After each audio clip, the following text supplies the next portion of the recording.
Hi, I'm Marcy from Flowium. Today, let's talk about the difference between designing for email versus graphic design.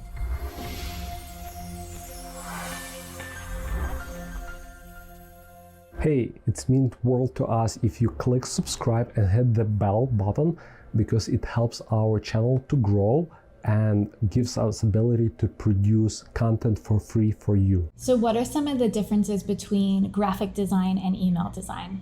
One of the biggest things, in my opinion, is the canvas size that you're working with.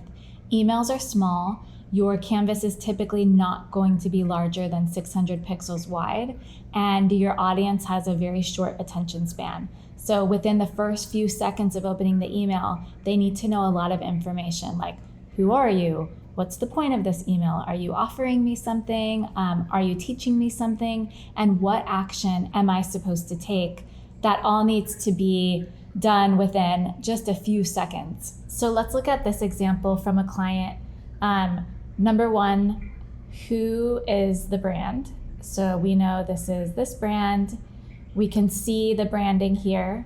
We recognize the imagery. So this is going to look familiar to somebody who's opening it quickly and just glancing at it. And then what is the action that they're supposed to take? So obviously there's a coupon code here. We want them to shop. We want to make sure that it's very clear with your CTAs how to get to the site. So there's no CTA on this image. We want to make sure that there are CTAs everywhere else to make it extremely clear how to take the action. Something that is really different between graphic design and email design is the sheer amount of testing and QA that is involved. For graphic design, you have a static dimension typically that you're working with. Maybe it's an Instagram post or a landing page asset. Maybe you're making the asset in a few different sizes, but it's static and you don't have to worry about how it's going to look. Versus email, you have a million different devices, a million different email platforms that the reader may be viewing your email on. And then you have all of these other things thrown in, almost like a mini website. What color are the links? How is the padding? How does this look across a bunch of different devices and a bunch of different browsers? And is the user viewing in dark mode? Are they viewing in Outlook? Some of these things that can really throw you off. So testing is such a huge part of designing when we're thinking about email. So something that we're really looking for in email design is consistency across these different devices and different browsers and different email providers. And it's extremely hard to get it perfect. What you might look at is dark mode. Is the font disappearing, or in this case, is this black not a good idea because it's too close to the dark background? Maybe we want to add a stroke or a glow, or maybe just change that color completely.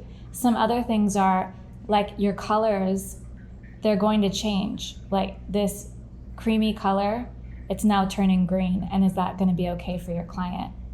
So it takes a lot of work to get your design into a place where it does look consistent. There are also struggles with fonts. This should be our font.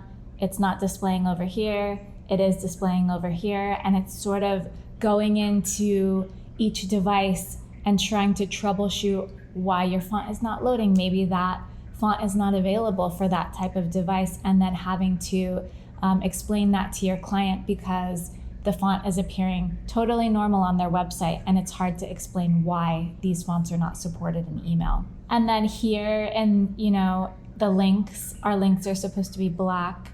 In some devices, they're appearing as blue, but not all devices. So it's going through each one of these, like, why is this blue and this one is black? And making sure that the HTML and the setup of the template or the design is all the styling is set and it's accurate before you launch. We also need to put a lot of consideration into images in email. So a balance between images and text. Images should be retina, but not too heavy. And images need really descriptive alt text in case the audience is using a screen reader. So let's look at some examples of images here. In our same template that we were looking at before, we have, this is a JPEG. It's 1200 wide, so we make sure that we maintain the retina and the crispness. And then we have some really long alt text here, where this gratitude is part of the image, so we need to make sure that we specify in the alt text what this message is about. And we also get really detailed with what is in the actual image, because if somebody's using a screen reader, they're not even seeing this, but they're hearing what the image is, so I want to be as descriptive as possible. And then down here, we're slicing this image, and this lower half is a PNG. That way, when we're on dark mode, we're not seeing like a big white box here. So one other thing that is different about email is that there is a lot of dynamic content in email. That can be anything from a photo, one photo being served to one audience and another photo being served to another audience, down to just simple things like dynamic greetings. Like for example, here in the sample, we have no fallback. So if they don't know my name, it may say, hey blank. So you really need to be considerate when you're going through your email and QAing to make sure that all of that is filled in. So just to recap, some of the things that you want to consider when you're designing for email versus regular graphic design are cross-device testing, so email on Acid or Litmus or another testing platform. Image weight, is your image retina? Dynamic content, that could be dynamic images or dynamic greetings. Alt text, make sure that it's descriptive.